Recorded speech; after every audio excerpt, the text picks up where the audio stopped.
was my best one, I think. It's very good. The other one was good as well.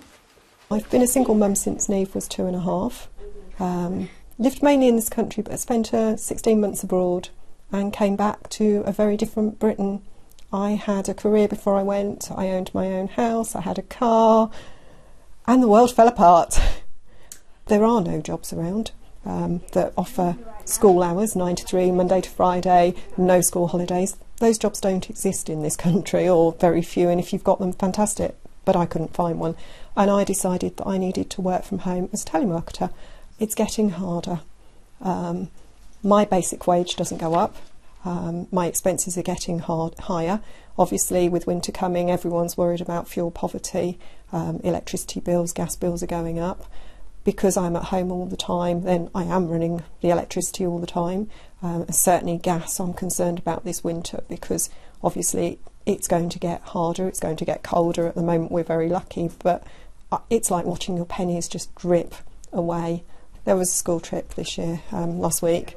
It was to France. It cost £260, and unfortunately I don't have that sort of money, and although we were given the option to pay for it over the next year, I'm a great believer in you pay for it before you have it, and I just couldn't finance it.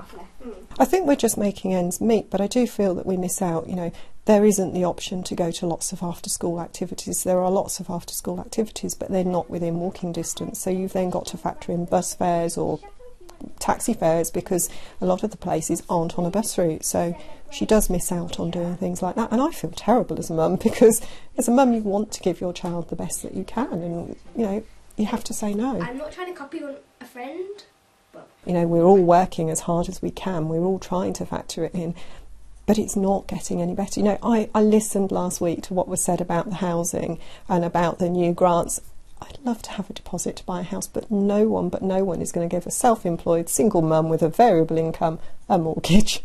And that's the realistic side of it. You know, that's the realism. I'm not probably going to get back on the housing market. I need to make provision for my pension. I need to make provision for my daughter, so that if she wants to go to university, she can go. And that's a huge worry. The vast majority of people on benefits are not scrounging. They desperately want jobs.